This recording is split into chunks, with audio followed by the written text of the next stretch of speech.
Bom, tem o pessoal aqui que não se apresentou ainda. Tem uma aqui que está escrito usuário do Zoom. Doutor Álvaro Avezão, mas que honra tê-lo aqui conosco hoje. É que a gente ia preparar um tapete vermelho virtual, mas em cima da hora não conseguimos. Mas Imagina. queria agradecer, é uma honra mesmo. A gente só tem tido palestrantes seletos e o senhor certamente é a ameixa desse pudim aí, né, com todo o seu carinho, sua atenção, seu conhecimento. Doutor Álvaro Vezum, ele vendeu o carro, ele queimou as caravelas, foi para o Canadá e disse: ou dá certo ou dá certo. Essa é uma história sua que eu admiro tanto, Álvaro, você não tem ideia. Não Obrigado. foi isso mesmo? Obrigado. Não foi isso que aconteceu? Exato, exato. Isso. 32 anos atrás. Não, o Gilberto, o Marcelo não era nascido ainda. É bom que começou essa história. Tenho 20 anos de idade só. Eu sei, pela barba a gente percebe. Bom, olha, ô Solange, você sempre gosta de dar uns 5 minutos de lambuja. Podemos começar ou esperamos mais um pouco? Podemos começar, já tem 18 minutos de lambuja. Bom, então eu queria dizer que é uma honra das maiores desde que essa subcomissão foi criada, ter aqui o grande Álvaro Avezu, uma referência, não apenas na cardiologia, mas uma referência como ser humano. Inclusive, ele criou um setor de medicina da espiritualidade na Sociedade de Cardiologia, não sei se ele vai ter tempo de falar isso depois, abriu uma porta imensa, né? É uma pessoa que a gente não para de admirar e tenta sempre aprender com ele, mas ele tem tantas coisas para ensinar que a gente consegue acompanhar. Então, sem mais delongas, doutor Álvaro Vezum, seja muitíssimo bem-vindo aqui, nesse pequeno grupo de rotarianos, e eu peço ao companheiro Marcelo que proceda a apresentação formal do nosso ilustre palestrante de hoje. Eles falam Marcelo Deodoro, associado representativo do Rotary Clube Tijuca, classificação Atividades Comunitárias e Gestão de Bom, Obras, e membro da Subcomissão Distrital de Saúde do Distrito 4571.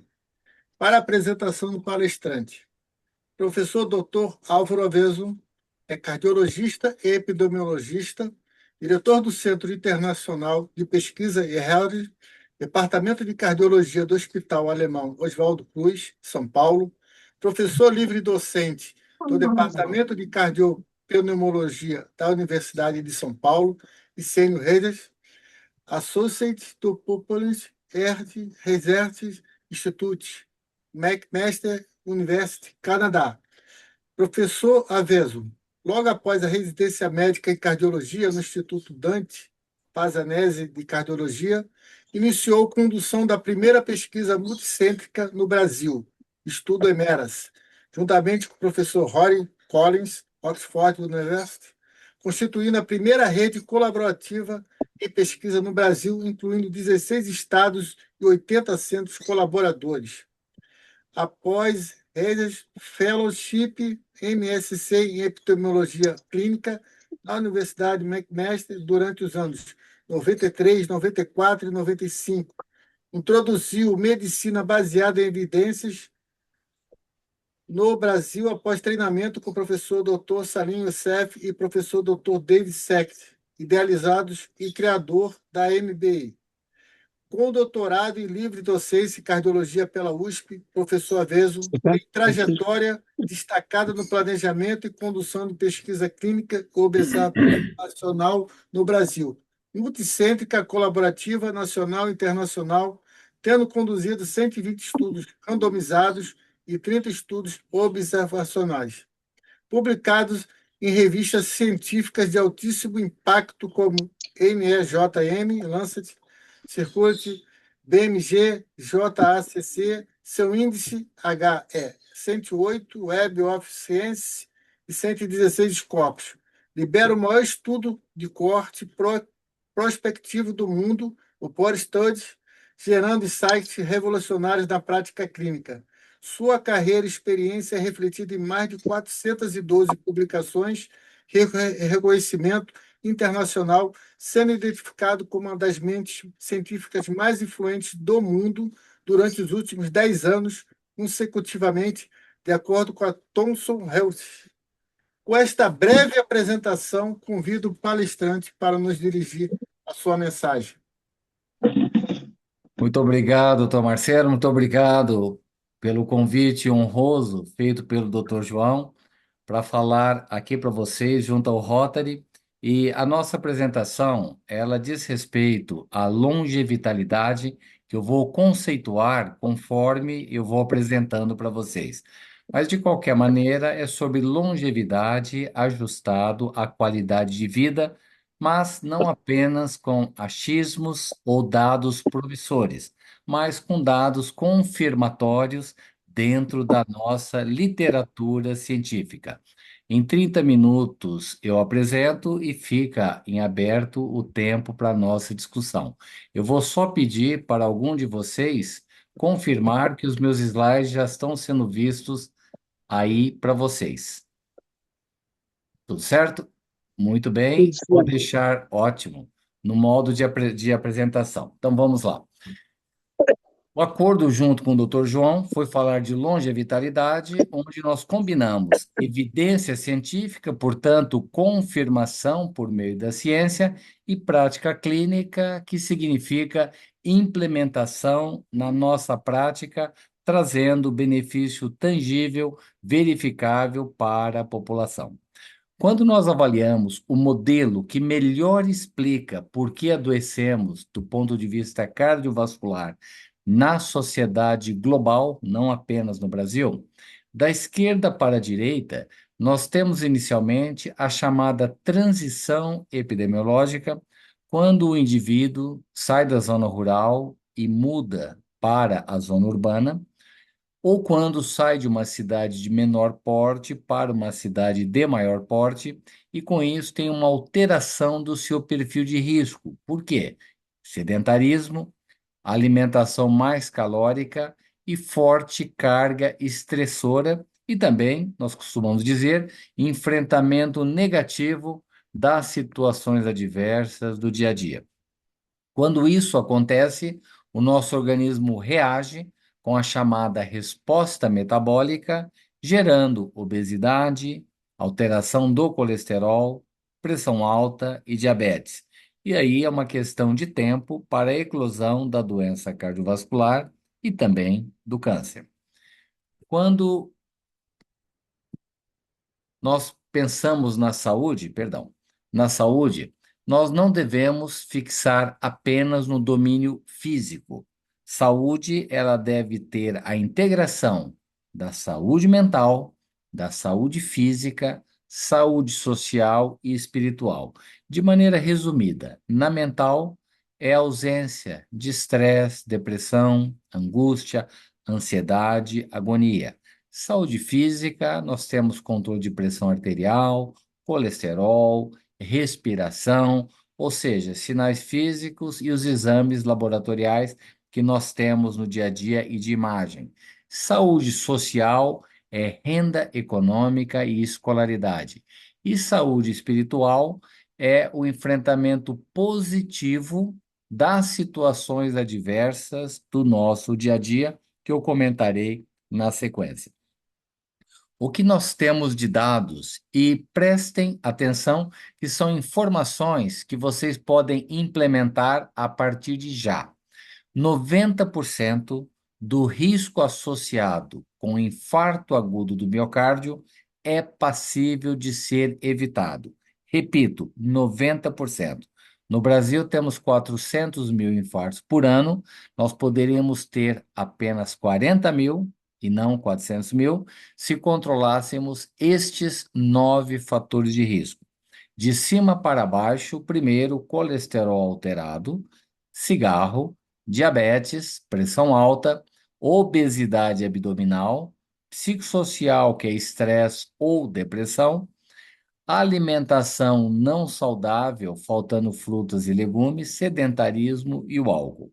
Eu vou detalhar um pouco mais com os dados do Brasil. Quando olhamos no Brasil, vocês estão vendo Argentina, Brasil, Chile e Colômbia. A segunda coluna é o Brasil. E o que nós temos no Brasil? O principal fator de risco, que se for controlado, prevenido ou tratado, nós evitamos o maior número de casos de infarto, é a alteração do colesterol.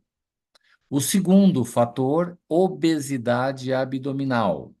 O terceiro fator que nós temos, pressão alta, praticamente empatada com estresse. Depois temos tabagismo, seguidos de sedentarismo, temos também diabetes e a falta de frutas e legumes diariamente na nossa alimentação. Então vejam que 90% dos casos de infarto nós temos como prevenir. E cada infarto, nós temos a seguinte cifra no mundo e principalmente no Brasil. De cada 10 infartos, 3 falecem em casa ou no caminho para o hospital. Dos 7 que chegam ao hospital, um falece na internação. Dos 6 que têm alta, um falece no primeiro ano. Então, nós temos uma doença com uma alta taxa de letalidade, praticamente 50% em um ano. Quando avaliamos AVC, o chamado também de derrame, nós combinamos aqui o AVC por falta de sangue, que é o isquêmico, quando um coágulo entope uma artéria, e o AVC hemorrágico, quando tem um sangramento no sistema nervoso central, no cérebro. E para AVC, 10 fatores são responsáveis por 90% de todos os casos de AVC no mundo. E o Brasil não é diferente, e temos dados do Brasil nesta análise. Estima-se 500.000 de AVCs por ano no Brasil. Se nós prevenirmos, evitarmos e tratarmos estes fatores, ao invés de 500.000, teríamos 50.000. 9 são os mesmos associados com infarto agudo do miocárdio: pressão alta, cigarro, obesidade abdominal, alimentação não saudável, sedentarismo, diabetes, consumo aumentado de álcool, estresse e depressão, colesterol alterado. 9 como de infarto. Mas aqui tem também a causa cardíaca, como, por exemplo, um tipo de arritmia que a pessoa pode ter, chamada fibrilação atrial, que aumenta a chance do indivíduo apresentar um acidente vascular cerebral. Quando nós olhamos os determinantes de adoecimento, vejam que esse slide, ele mostra que nós temos dados comportamentais, temos atividade física, nutrição, fatores sociais, cigarro, poluição, aquecimento, onde o indivíduo mora, na segurança, nas áreas verdes, conservação para a prática de atividade física, genética, enfim. Esse estudo chamado PURE é uma verdadeira plataforma para entendimento por que adoecemos. Eu mostrei esse slide porque os próximos serão do estudo PURE, P-U-R-E, que o Brasil participa. Há 18 anos nós conduzimos esse estudo, juntamente e coordenado pelo Canadá, universidade onde eu tive a oportunidade de treinar, a Universidade McMaster, em Hamilton. E aqui, com 18 anos de segmento, 300.000 indivíduos, nós identificamos os fatores associados com adoecimento. E agora nós vamos apresentar para vocês o que nós temos de informação, além desta, que eu já apresentei, sobre infarto e sobre acidente vascular cerebral. Primeiro, alimentação, de maneira simples. À esquerda é um dado de mortalidade, à direita, eventos cardiovasculares, infarto do miocárdio e acidente vascular cerebral, AVC. Então, comparando quem consome mais frutas e legumes com aquele que praticamente não consome frutas e legumes, aqueles que consomem mais têm 19% de redução nas taxas de mortalidade. Vive-se mais quem consome frutas e legumes diariamente. Quando avaliamos eventos cardiovasculares, não houve diferença. Aqui nós temos à esquerda, mortalidade, à direita, eventos cardíacos, e neste da mortalidade, em laranja, nós temos gordura animal e em verde, carboidrato. A gordura animal não é gordura trans, ela reduz a mortalidade. Gordura animal está associado com redução de mortalidade. Carboidrato, comparando quem consome mais para menos, tem aumento de mortalidade quanto maior for o consumo. Um outro ponto é a atividade física. Atividade física, nesse caso aqui, aeróbica. Em verde, nós comparamos a atividade moderada com pouca atividade física. Em vermelho, atividade física intensa versus atividade discreta. E em azul, atividade intensa versus moderada. Em resumo, atividade aeróbica reduz morte por todas as causas, morte cardiovascular, eventos cardiovasculares. Vamos fixar no vermelho, mostrando que quanto mais intensa for a atividade física aeróbica, pode ser em frequência, vários dias da semana, em duração ou em intensidade. Temos redução de 27% em morte e eventos cardiovasculares, 35% de redução de mortalidade e 25% de redução em eventos cardiovasculares, infarto e AVC. A pergunta natural é: e força muscular importa? Importa muito. Nós avaliamos força muscular por meio de um dinamômetro. Parece um grampeador, onde a pessoa exerce a força de preensão e o que nós detectamos? A cada 5 quilos a menos na força de preensão, aumentava 37% a mortalidade. Portanto, força muscular obtida por meio de atividade física. Você pode, como a gente fala, levantando peso, fazendo exercício de ganho muscular. Nós temos redução de mortalidade com ganho muscular. Mas vejam que interessante o que é a prática clínica. Nós fomos avaliar, no Brasil e outros países da América do Sul, o que acontecia com o paciente pós-infarto em termos de adesão ao tratamento. CHD é infarto e o stroke é o acidente vascular cerebral. Vejam a segunda linha horizontal, agentes antiplaquetários. O indivíduo pós-infarto na América do Sul, apenas 30% deles usando uma simples aspirina. E pós-AVC, apenas 24%.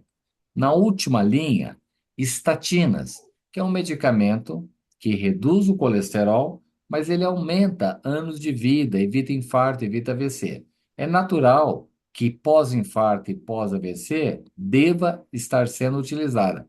Mas vejam, pós-infarto, apenas 18% de uso e pós-AVC, apenas 10% de uso. Então vejam, temos a evidência científica, mas ela não é correta e devidamente implementada na prática clínica.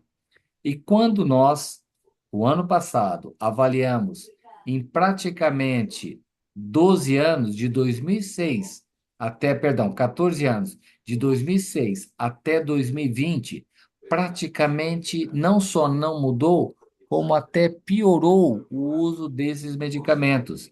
Então, são medicamentos, à direita que vocês estão vendo, que reduzem infarto, AVC e aumentam os anos de vida.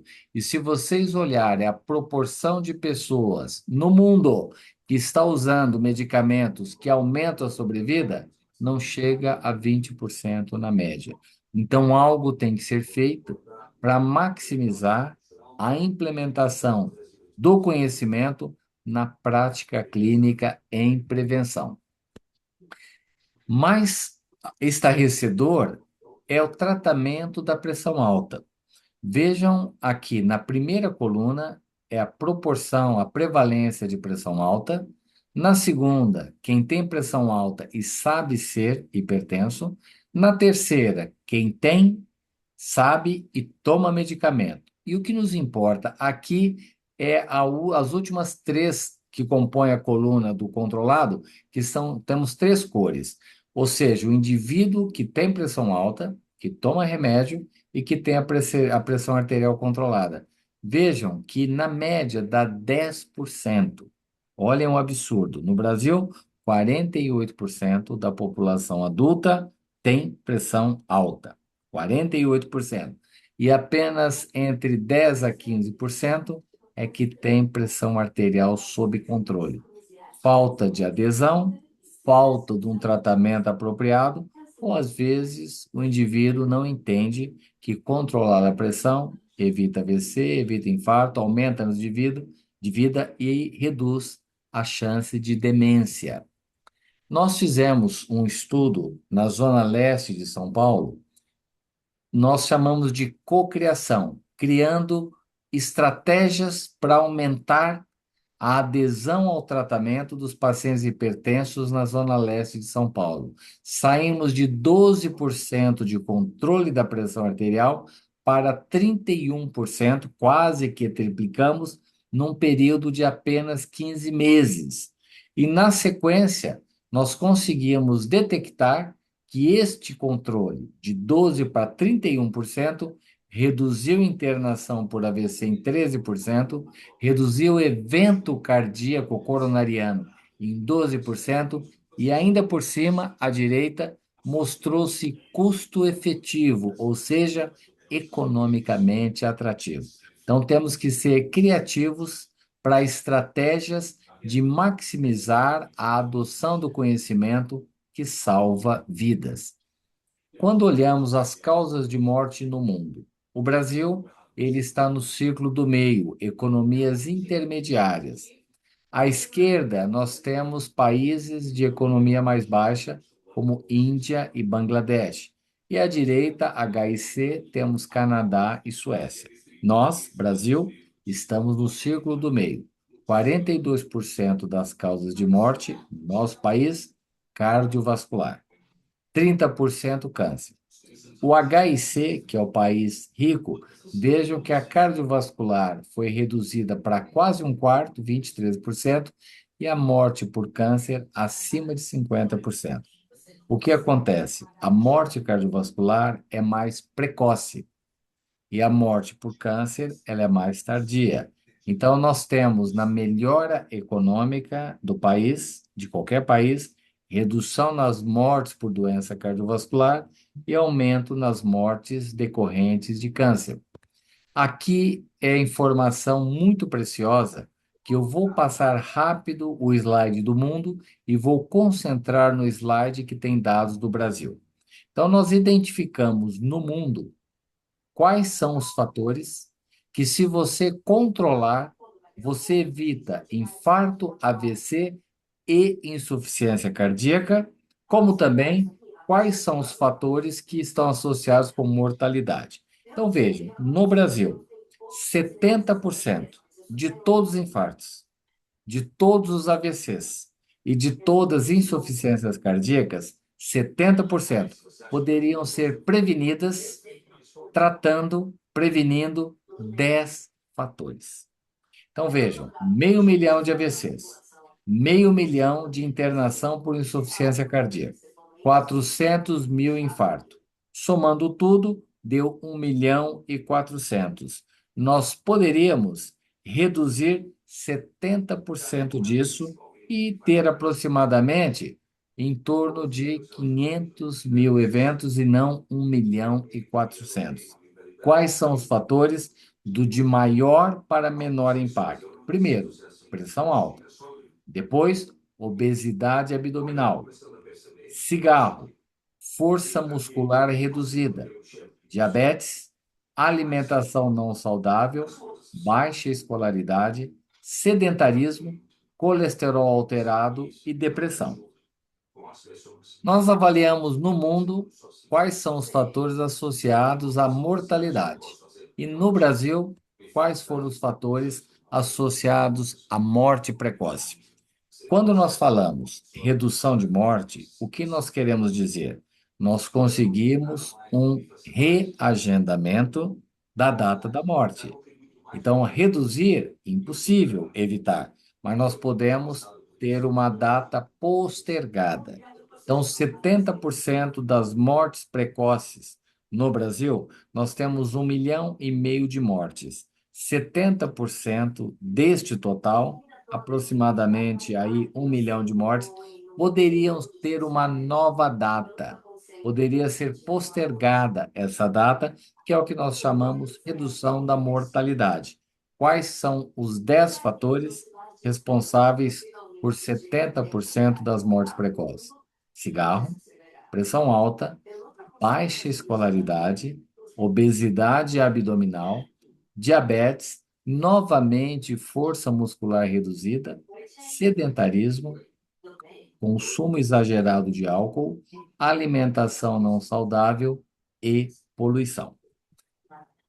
Nós falamos de morte cardiovascular, mas se nós olharmos os fatores associados ao câncer e, portanto, se nós atuarmos nestes fatores, nós evitamos a incidência, a ocorrência de câncer no mundo. Então, vejam: cigarro, obesidade ou sobrepeso, alguns patógenos, algumas infecções, fatores desconhecidos até o presente momento, sedentarismo, alimentação não saudável, exposição ocupacional, álcool, alguns fatores reprodutivos, radiação ultravioleta, que é do sol, poluentes no meio ambiente e alguns medicamentos. E aí vem a segunda informação. Quais são os fatores que eu consigo modificar para evitar a ocorrência de câncer no mundo? Vejam primeiro o cigarro. Vocês estão vendo nessa linha vertical que vai de 0 a 20. Então, se nós eliminarmos o cigarro do mundo, nós evitamos 18% de todos os tipos de câncer. Então, vejam: cigarro, obesidade ou sobrepeso, álcool, radiação ultravioleta, que é do sol, alimentação não saudável, algumas infecções e sedentarismo. Se vocês olharem, a exceção de algumas infecções e radiação ultravioleta, são fatores associados ao acidente vascular cerebral, ao infarto também, não só com câncer. E existe um termo chamado fragilidade, que é quando o indivíduo, com o passar da idade, ele perde peso, tem redução de massa muscular e está sem atividade física. É o chamado idoso frágil. Isso pode acontecer após algum adoecimento ou pode ser o único fator de vida saudável, o indivíduo se torna frágil e aí aumenta a taxa de mortalidade. Então vejam: quem tem redução de força muscular, sedentarismo e perda de peso sem intenção, sem mudar a atividade física, sem mudar a alimentação, tem um aumento de 75% na mortalidade. Então, aqui, ganhar músculo, você aumenta anos de vida. Outra informação que interessa a todos nós, absolutamente a todos nós, é o declínio cognitivo, demência. De maneira resumida, você tem demência vascular, que é por placa de gordura nas artérias, tem o Alzheimer, que por definição não tem placa de gordura, e você pode ter demência mista, tanto de causa vascular como Alzheimer. À esquerda, nós temos a identificação de 9 fatores que, quando prevenidos e controlados, evitamos 60% de todos os casos de demência. Pressão alta, cigarro, diabetes, sedentarismo, obesidade, alimentação não saudável, consumo de álcool, depressão e também baixo nível de engajamento intelectual. Temos à esquerda os fatores associados com demência, que, se controlados, evitamos 60% dos casos, e à direita, nos casos de demência precoce. Mas vamos fixar à esquerda por uma questão de tempo e que possa ser implementado na prática clínica. O Dr. João comentou, nós introduzimos, além de introduzir medicina baseada em evidências no Brasil, nós introduzimos também o conceito de espiritualidade e doença cardiovascular. Então, a primeira coisa, definir para entender bem o conceito. Não é sobre religião. Religião, sistema organizado de crenças, práticas, símbolos, né, para tentar a aproximação com o transcendente, divino. Uns têm, outros não têm.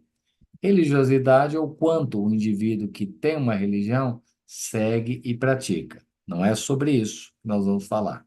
Vejam a última definição. Espiritualidade é um conjunto de valores morais, mentais e emocionais que norteiam o que pensamos, como nos comportamos e como agimos nas circunstâncias de relacionamento consigo mesmo ou com o outro. Entretanto, como nós estamos falando de ciência, deve ser passível de observação e de mensuração. E aqui alguns exemplos publicados da literatura. Tudo validado e obtido por questionários, não é intuitivo. Ter propósito de vida reduz mortalidade precoce em 17%. Ter satisfação com a vida reduz mortalidade em 12%. Solidão e isolamento social aumenta a mortalidade em 29%. Traço de raiva, irascibilidade, temperamento explosivo aumenta a prevalência ou ocorrência de diabetes em 50% e a ocorrência de coração dilatado, insuficiência cardíaca em 44%.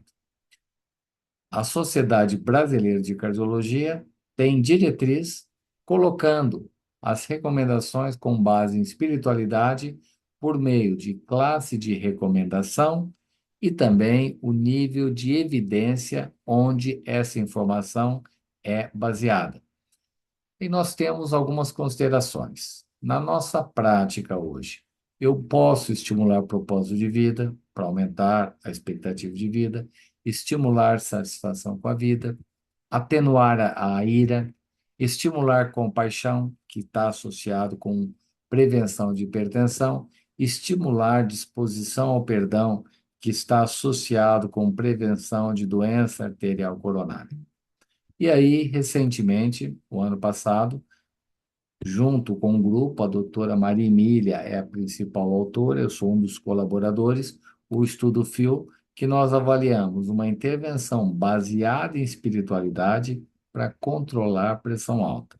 Está publicado na revista Global Heart o ano passado. O que nós fizemos? Identificamos pacientes com pressão alta e separamos em dois grupos, um grupo tomando o remédio apenas, o outro tomando o remédio e recebendo uma intervenção baseada em espiritualidade, com foco em 4 sentimentos edificantes: perdão, gratidão, otimismo e propósito de vida. 12 semanas, mensagens diárias de WhatsApp, sem conteúdo religioso, mas de conteúdo espiritual. E também, uma vez por semana, a pessoa escrevia um diário sobre algo a perdoar, algo a ser grato na vida. Depois de 12 semanas, olhem na linha horizontal em vermelha, a primeira linha em vermelho, a primeira linha, o G1, que é o grupo que recebeu a intervenção baseada em espiritualidade, teve uma redução da pressão arterial sistólica da máxima de 7,6 milímetros de mercúrio. Quando eu comparo o G1 com o G2, lembre-se que todos estão tomando medicamentos. A única diferença é que o G1 teve em 12 semanas a intervenção baseada em espiritualidade. A diferença de pressão máxima da sistólica foi de 7,1 milímetros de mercúrio, e esse valor de P mostra que tem significância estatística, que não ocorreu por acaso. E na última linha, o FMD é a dilatação fluxo mediada, que mede a saúde de uma artéria. Uma artéria, quando tem dificuldade para relaxar, ela é mais propensa a desenvolver placas de gordura. Então, quanto mais a artéria relaxa, mais saudável ela é. Então, essa intervenção permitiu até um relaxamento maximizado maior no grupo da intervenção baseada em espiritualidade. E aqui, para fechar, o conceito que nós temos de longevitalidade é quando você promove o aumento na expectativa de vida, livre de eventos cardiovasculares, como infarto, AVC, insuficiência cardíaca, e também livre da ocorrência de câncer, associado com menor declínio cognitivo, que é a demência, menos fragilidade, que é o ganho de força muscular, e inclusão de benefícios associados à espiritualidade, como, por exemplo, propósito de vida, satisfação com a vida, conexão social ou conectividade social, gratidão, disposição ao perdão, compaixão, dentre outros que gradativamente a literatura vai trazendo ao nosso conhecimento. Eu mantenho a minha atividade física com o ciclismo, aí sou eu e minha esposa pedalando no nosso dia a dia. Muito obrigado aí pela atenção de vocês. Eu passo agora a palavra para o doutor Marcelo e o doutor João para conduzirem a discussão. Doutor Álvaro Avezon, o senhor superou as minhas maiores expectativas, né? Realmente, muito obrigado. Esse foi um momento realmente de ouro na nossa subcomissão, desde que começamos, com todo respeito aos demais palestrantes, pessoas de luz passaram por aqui, mas eu tinha certeza que hoje seria um momento maior. Algumas perguntas, professor, foram feitas no chat. O senhor tem acesso aí? Claro, claro. O senhor Só um poderia segundo. responder? Claro, veremos agora aqui, veremos agora. Só um segundo que eu já vejo cada uma das questões aqui. Tem 9 questões, né, João? Pois é. Bom, se estiverem na ordem aqui, pessoal, tem uma pergunta, né? E acho que é sua mesmo, né? Sobre as zonas azuis, né? Que, apenas para lembrar, tem aí algumas regiões no mundo onde tem uma prevalência muito aumentada de centenários, pessoas longevas. E a pergunta que o João fez daria para nós replicarmos. Veja, pessoal, tudo que eu estou falando aqui, o que eu mostrei são dados da literatura que a gente ajudou a produzir. Mas o que eu vou comentar agora é uma opinião pessoal, não é literatura, ok? Então, a opinião pessoal tem que ser vista com cautela e ouvida também com cautela. Essas regiões, elas são interessantes, que elas têm uma comunidade que um apoia o outro, tem muita conexão social, tem uma atividade física frequente, uma alimentação saudável, longe de poluição, longe de ruído, longe vamos dizer, esse modelo que nos adoece. A questão é, como é que eu trago aquele estilo de vida numa cidade como a cidade que eu vivo, que é São Paulo? Então, veja, a zona azul, como ela é apenas interessante.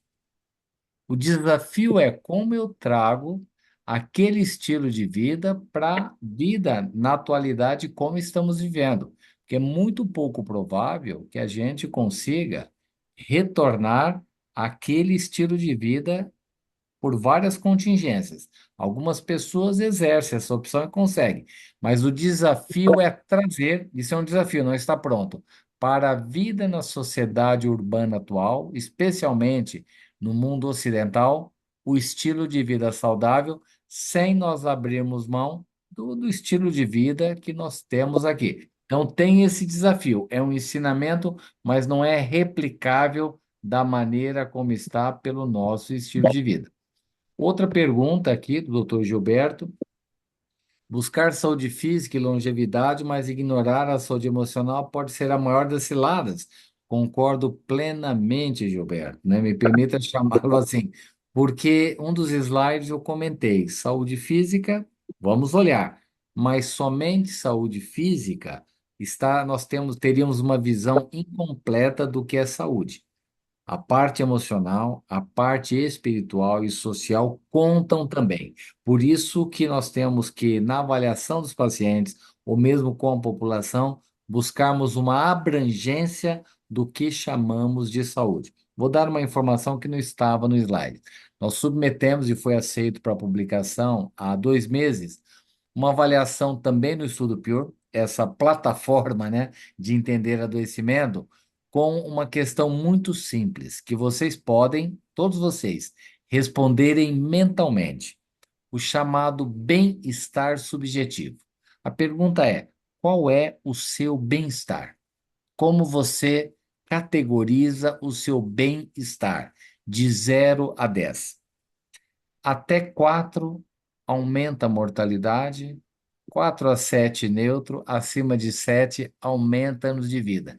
Então vejam, uma pergunta simples que é como nós sentimos o nosso bem-estar. É claro que isso é um construto da parte física, da parte profissional, da parte conjugal, emocional, viver na sociedade. Então, isso tudo nós podemos falar: você tem bem-estar na sua vida? E a pessoa gradua desta maneira. Na sequência aqui das perguntas, e a violência interpessoal é um grande fator. Olha, e existe a violência como a gente está vivenciando nas grandes cidades, mas não vamos esquecer também, às vezes, uma violência de palavras, né? Uma violência doméstica, a pessoa que fica ruminando, a pessoa que fica com remorso, desejo de vingança, que é não perdoar. Então, é claro que esse tipo de situação que leva a pessoa a viver com mais estresse, com mais ansiedade, eventualmente deprimir, aumenta a mortalidade.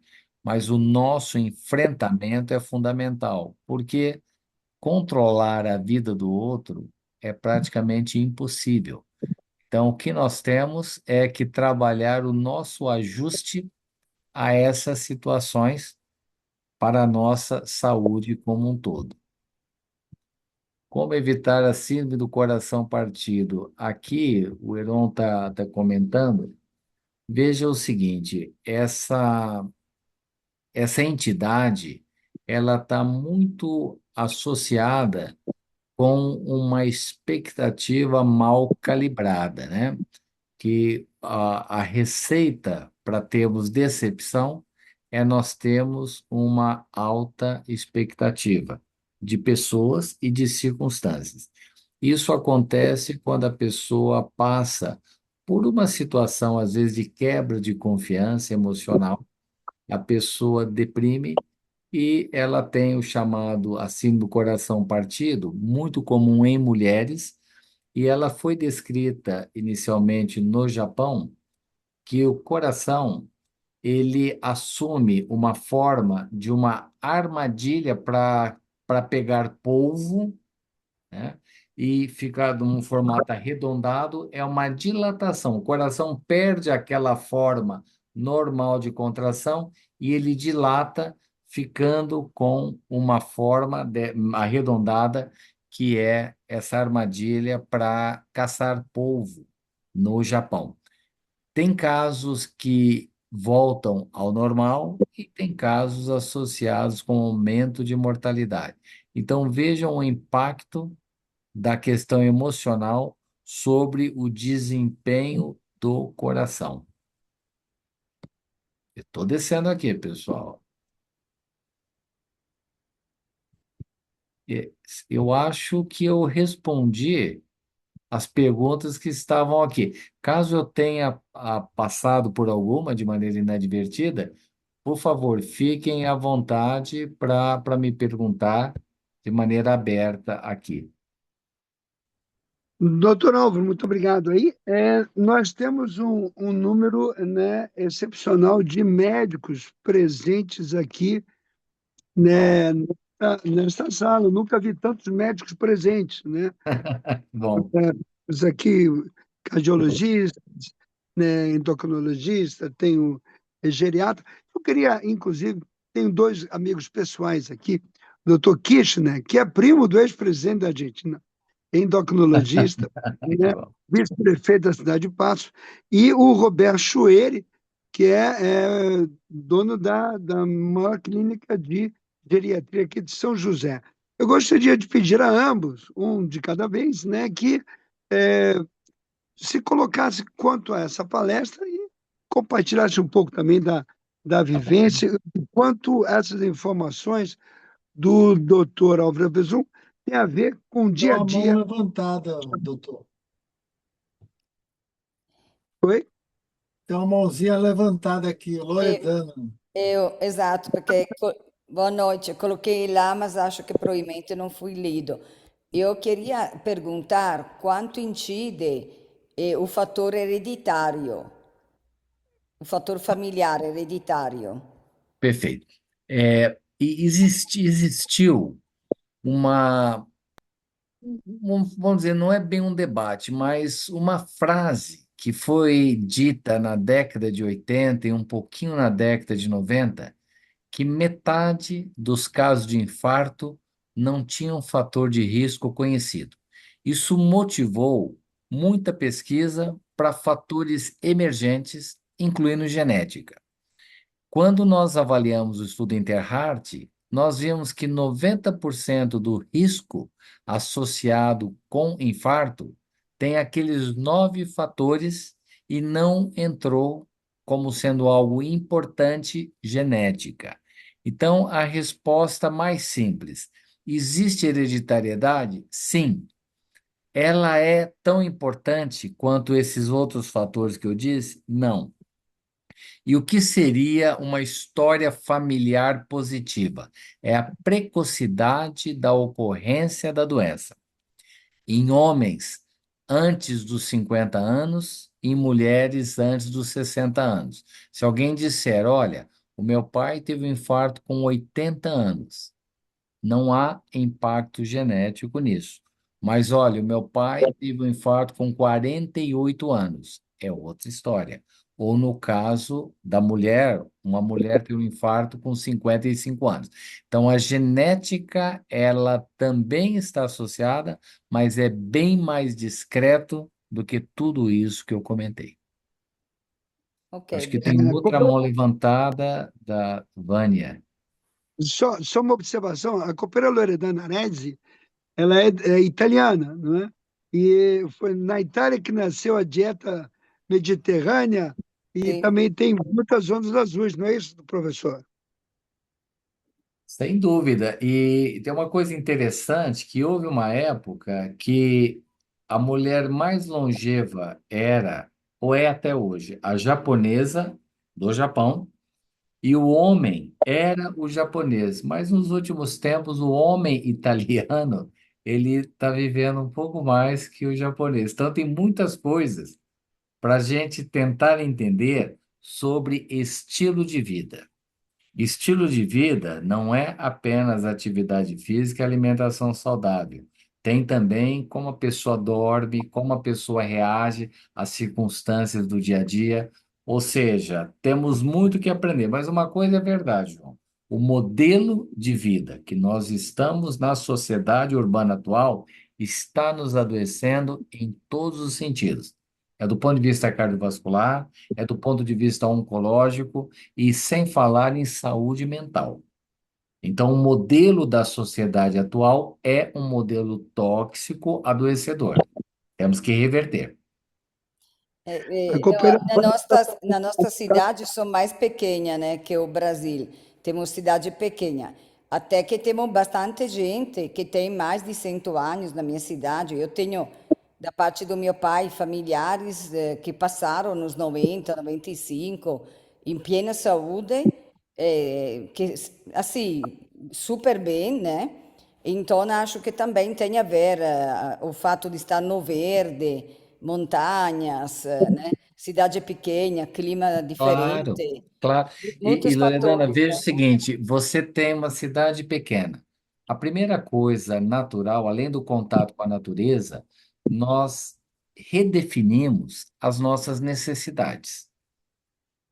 E a gente simplifica muita coisa e Sim. passa a viver de uma maneira mais correta em todos os sentidos. Então, assim, é uma cidade pequena, olha que interessante.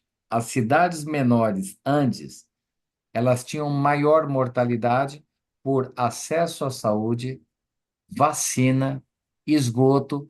Aí você vem para uma cidade maior, tudo isso pode acontecer, mas o preço que nós estamos pagando com estresse, com sedentarismo, alimentação não saudável, insegurança, poluição, não está valendo a pena, sim. Loredana, eles tomam vinho lá, Loredana?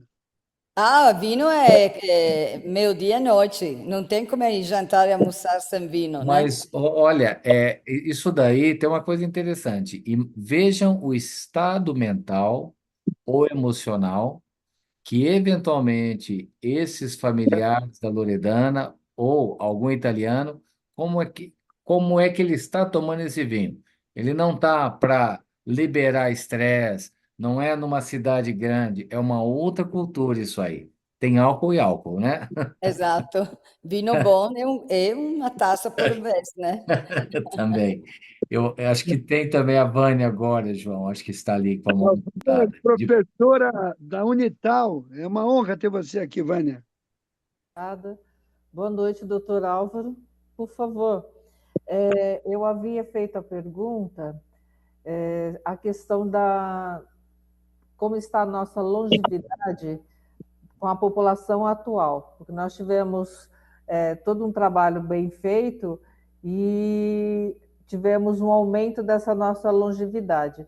Mas atualmente, continuamos com esse aumento, temos algumas preocupações mais sérias a ficarmos atentas. É, Obrigada. perfeito.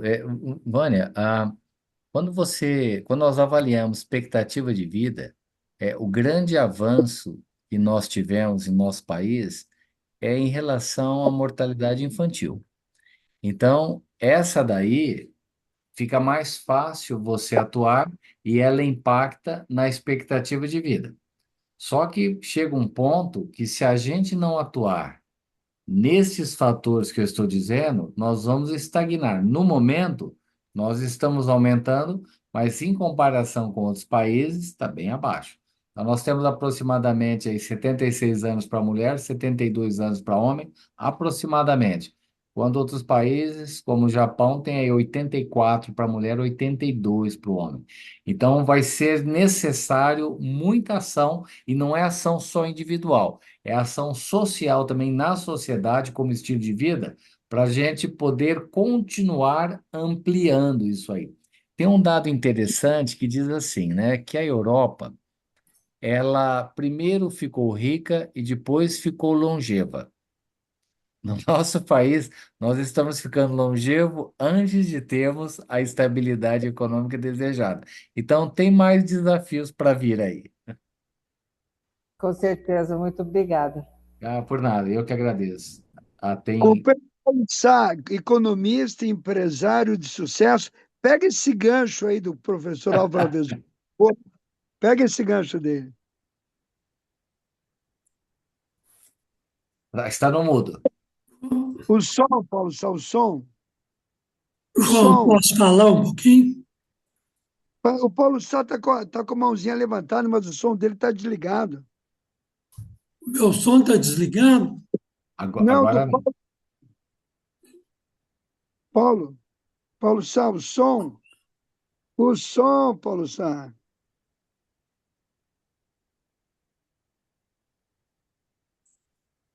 Consigo abrir. Ativou o som, Paulo? Eu não consigo ativar. Pois é, que pena. Então, enquanto ele resolve isso, vamos ouvir o nosso querido Gilberto Kirchner, por favor, com a palavra. Bom, em primeiro lugar, te agradecer o convite, viu? Foi muito bom ouvir o Dr. Alvo. Já tive o prazer de ouvi-lo em um podcast com o Cury. Acho que a espiritualidade é muito importante na saúde.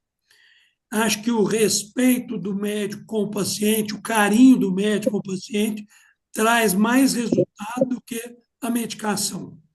É a doença fisiológica, mas o carinho, a atenção do médico com o paciente melhora o estado psicológico do paciente.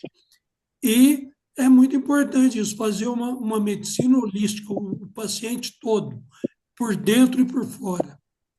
E eu já tive o prazer de ouvi-lo antes, parabenizo por essa grande apresentação de hoje também.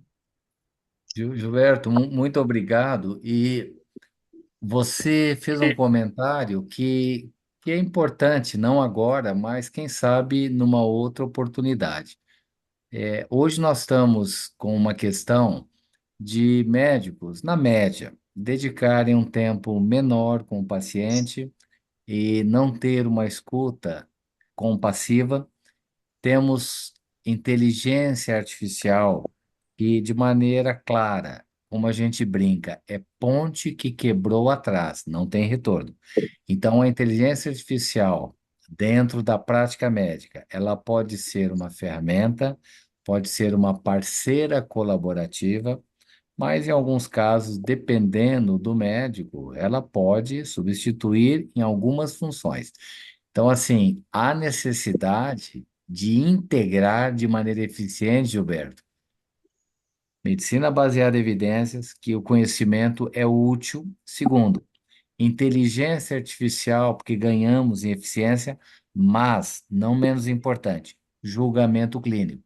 Então, o desafio que nós teremos é uma integração dessas três forças que se complementam, mas tem que ter muita cautela e muito tato para nós assimilarmos as três. Isso mesmo. Meu som está Ah, bom? agora está ótimo, Paulo Sá.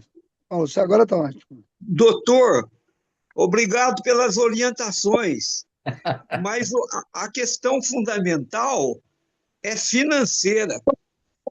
A medicina está muito cara, a medicina está proibitiva. Eu sinceramente, eu não sei como nós vamos resolver isso. O SUS precisa mais ou menos de uns 300 bilhões de reais para a gente ficar mais ou menos como o SUS da Inglaterra, que também não é lá essas coisas. Tem muitos problemas também na Inglaterra. E aqui nós estamos com a medicina cara e com a renda baixa, né? A nossa renda é média e dificilmente vai sair dessa situação nos próximos anos, né? Talvez a gente possa ainda leve uns 30 anos para chegarmos na renda de Portugal. E isso se chegarmos, né? Veja, Então, a seu Paulo, situação o senhor está é muito. absolutamente correto, não só correto, corretíssimo. E tem várias questões aí. Então vamos lá. Quando tem uma comprovação científica de uma intervenção, seja tratamento ou diagnóstico, é fundamental que também tenhamos uma avaliação econômica desta intervenção.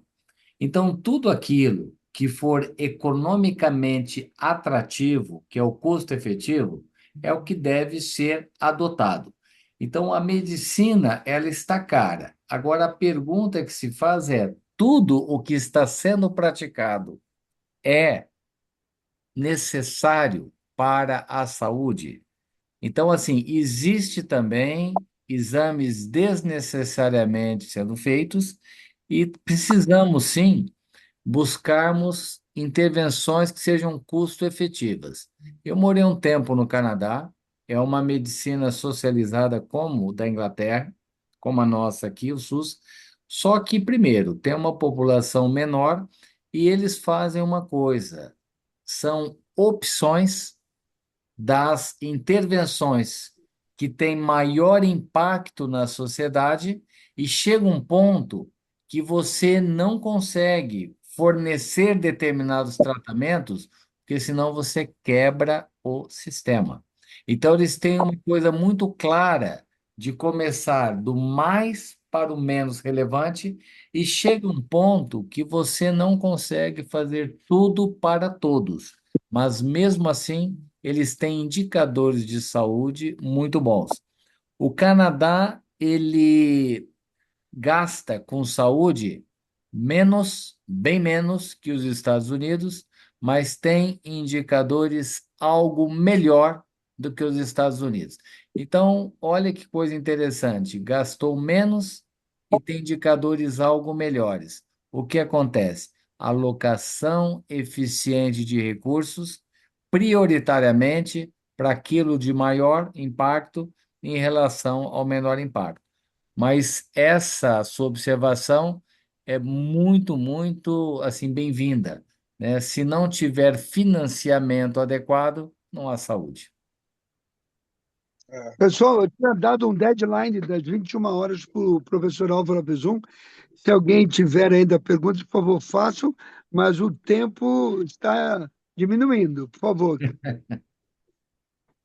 Doutor Fábio. Alvo, eu sou de uma época que eu peguei uma assistência médica muito ruim. Acho que teve uma melhora muito grande, mas hoje nós estamos vivendo uma medicina de modismo, um gasto abusivo com coisas desnecessárias. E isso tem um custo. O médico ganha menos, o paciente é menos atendido. Se, é o que o senhor falou, se priorizasse o custo, né? Uma coisa, por exemplo, eu sou fã ardoroso do SUS, mas eu falo, o SUS não tem um fator limitante, não tem né, tinha que ter uma escala de médicos, precisava ter um treinamento melhor, alguma coisa, que nós ainda estamos em falta. Mas eu vejo na minha área em diabetes, o que o diabetes tinha há 20 anos atrás, o que tem hoje. Como que mudou, como que a sobrevida do diabetes, a prevenção de complicações, o tanto que melhorou. Teve um avanço. Eu comecei medicina numa época que os pacientes não tinham acesso a médico. Isso. Eu cheguei na Santa Casa de Paz, os pacientes tinham medo de entrar no hospital, tinham medo dos médicos da época. Eu comecei a atender em 1982. Eu já, né, já deu uma. Mas eu vejo que Mas, melhorou muito, mas ainda tem mas uma coisa. olha, Eu acho que veja, falta em tudo é viu, doutor? educação, desde o começo. Falta mais educação. Paulo. Viu, Desculpa. doutor? Mas mesmo melhorando no SUS o tratamento do diabetes, Não vai ter o custo. o SUS ainda não fornece, por exemplo, a Lantus. O SUS ainda Conheço não o tem a diabetes Lantus. tipo 1, mas a NPH não é ruim, dá para ter um controle, se usar bem, o paciente for participando, fazendo a parte dele. É aquilo, Mas, o médico tem que mas, para o, receitar o meu estilo de mas para o vida, por exemplo. diabético, Eu mas para, concordo com o senhor que medicina é mas cara. para o diabético, mas para o diabético, que é o meu caso, que sou insulo dependente, a Lantus é fundamental. Ué, eu sei que é. Ela é Pessoal, fundamental. Eu sei que Olha, E tem. aí, Eu com concordo com o senhor saúde, que ainda tem custo, escolhas. Uma coisa mas teve interessante melhor. nesse diálogo escolhas têm que ser feitas. Se eu gasto com algo, eu vou deixar de gastar algo com algo também. Então, essas escolhas têm que ser feitas para falar quais são, o que é o tratamento mínimo para o diabetes que tem que constar. Para a insuficiência cardíaca, mesma coisa, tem que escalonar e ver o que dá, o que não dá. Existe um axioma, né? Para países ricos ele é válido. Imagina aqui, que diz assim: os recursos sempre serão escassos, sempre serão finitos. Ou seja, não teremos tudo para todos, é fato. Então, opções terão que ser feitas buscando, essa é uma sugestão, as doenças mais prevalentes, as doenças de maior impacto do ponto de vista de eventos e as que têm maior impacto do ponto de vista de consumo de recursos econômicos, o foco é nelas. E, eventualmente, se terminar a questão financeira antes, você vai ter que parar. E sem entrar numa discussão, como que nós poderíamos economizar no nosso país para poder usar o dinheiro para a saúde. Isso vai dar uma outra discussão, né? A O economia, a Fábio, economia é a ciência da escassez. o É, Fábio, companheiros, o Fábio Batista, nosso querido amigo, pessoal amigo, está com a mãozinha levantada. Bem-vindo, Fábio, é uma honra ter você aqui, justamente com o doutor Álvaro Bezum, nosso cardiologista de olha o referência. Fábio aí, hein?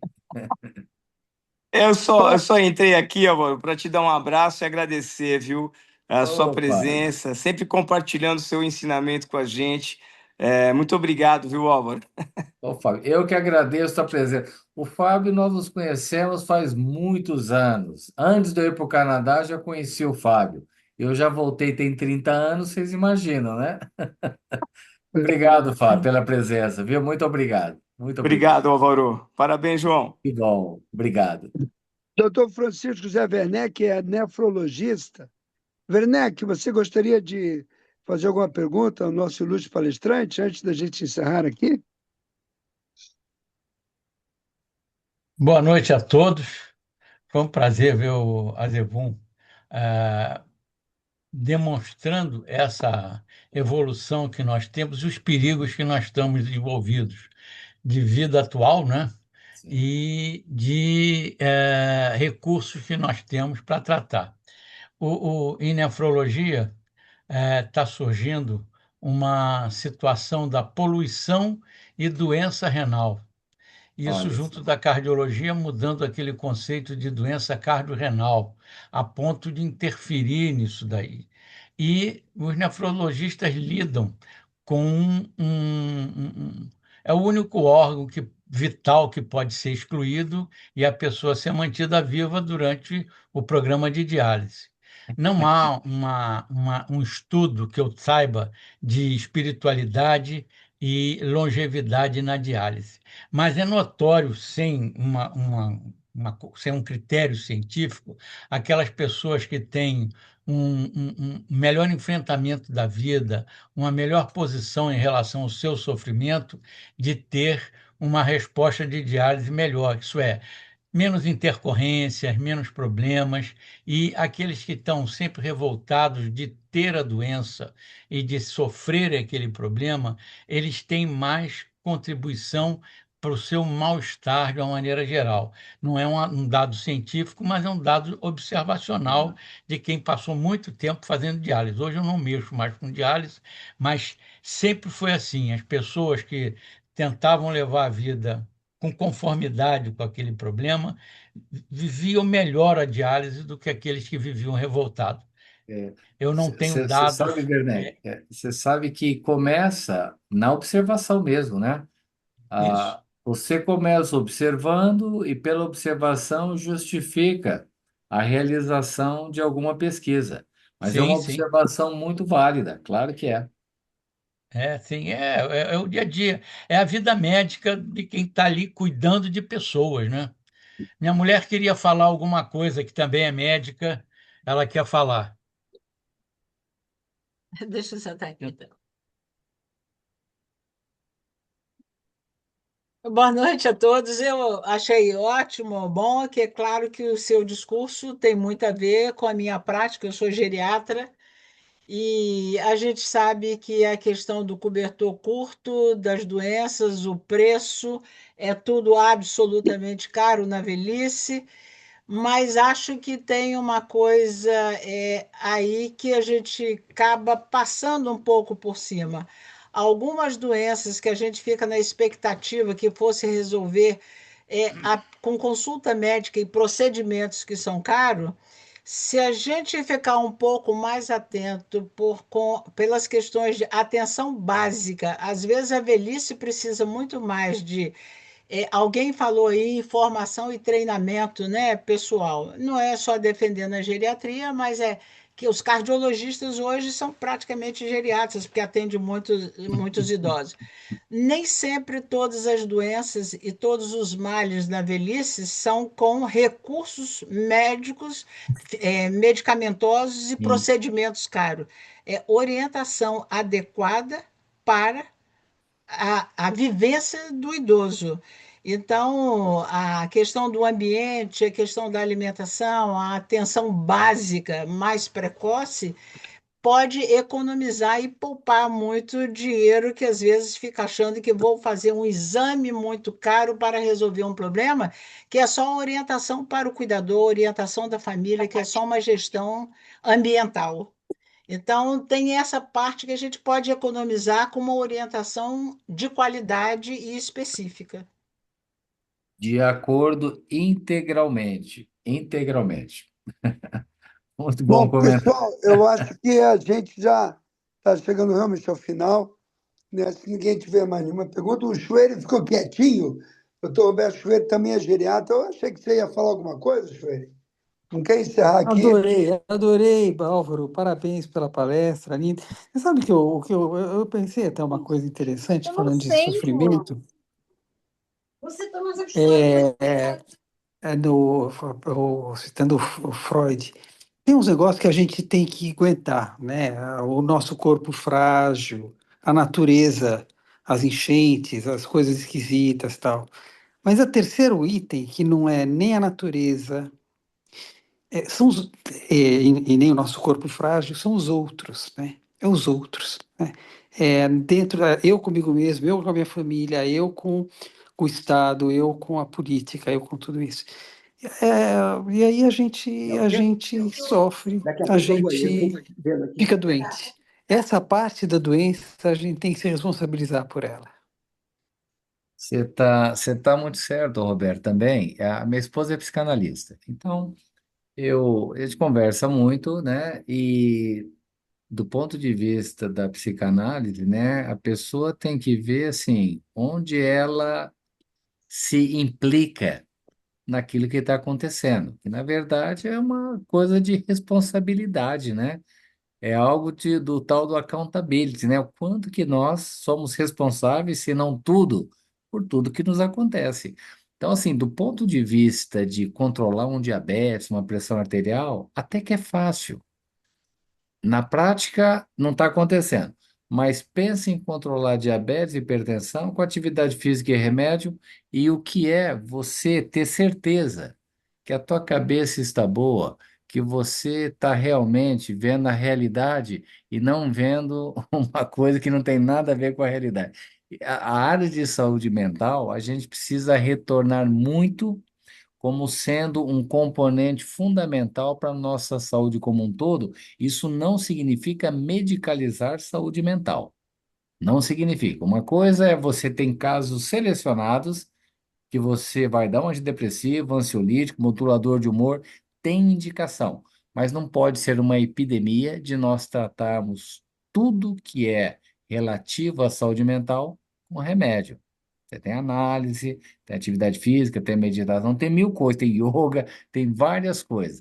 Mas eu acho, gente, que o que nós estamos encarando agora é uma avaliação mais abrangente. Eu não gosto muito da palavra holística, eu gosto muito do que ela significa, mas ela tem sido usada com tanta frequência, então eu tenho usado uma coisa mais assim de abrangência. Nós estamos buscando hoje uma noção mais abrangente do que significa saúde, quais são os determinantes que fazem com que a gente fique menos ou mais doente, e vou dar um exemplo que talvez vocês tenham aí no, no punho de vocês. Hoje as pessoas estão monitorando, dentre várias coisas, a qualidade do sono. E tem pessoas que falam: olha, eu dormi bem, meu sono não tá de boa qualidade, vou continuar. Olha, eu não estou dormindo bem, acho que eu preciso reduzir minha carga de trabalho. Então, assim, nós estamos começando a olhar para outros fatores além daquele tradicional. Porque senão a gente está e vai ficar cada vez mais em rota de colisão com adoecimento precoce, com mortalidade precoce. Temos que reverter isso. Mas tá bom. Pessoal, nós já estamos Tá com o ótimo. tempo estourado aqui. Se ninguém, não sei se Solange, eu não sei se a Sônia Mesquita, se alguém ainda vai querer se pronunciar. Se ninguém quiser mais a palavra, eu vou pedir ao professor Álvaro Alvazu que dê a sua take home message, professor. Olha, muito obrigado. João, primeiro, né, eu vou expressar, né, a memória do coração, né? Vocês já ouviram falar, memória do coração é gratidão, né? Mas muito obrigado mesmo, né? Nós estamos aqui numa segunda-feira, né, nesse horário, e compartilhando conhecimento, compartilhando experiências, cada um, né? Nós saímos com certeza diferentes em comparação de como começamos nesse webinar. Certamente um influencia o outro para melhor.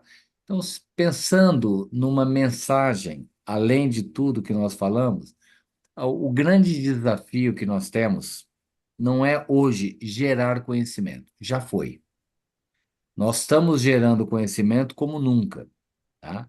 E é triste ver que nunca soubemos tanto sobre como prevenir e também nunca deixamos de implementar como atualmente. Então, a grande questão é como implementar o conhecimento que eu ou nós detemos. Então, como implementar na prática, como virar a chave para que a atividade física, alimentação saudável, o enfrentamento positivo de situações adversas, adesão terapêutica naquilo que precisa tratar, como é que eu faço isso estar incorporado no meu dia a dia? Então, é implementação do conhecimento e não apenas buscar mais conhecimento. Vamos buscar. Mas hoje a dor do mundo é falta de implementação. É uma outra ciência, viu? Nós não estamos fazendo isso simplesmente porque não queremos. E também não é falta de saber, mas saber apenas não adianta. Então, o desafio aqui, para todos nós, João, é como eu vou implementar o conhecimento que eu sou detentor no presente momento. Uma boa noite a todos vocês aí. Professor, muito obrigado. Nós como expressar com palavras a nossa gratidão pelo seu tempo, seu conhecimento e esse carisma fantástico que você tem. Obrigado ao Eu que senhor e obrigado a agradeço, todos João. aqui. Muito obrigado mesmo, né? Obrigado. Semana que vem temos a palestra Abraço. do professor Werneck. Uma Até boa mais. noite. Muito Tchau. obrigado. Muito obrigado. Muito obrigado a todos. Muito obrigado.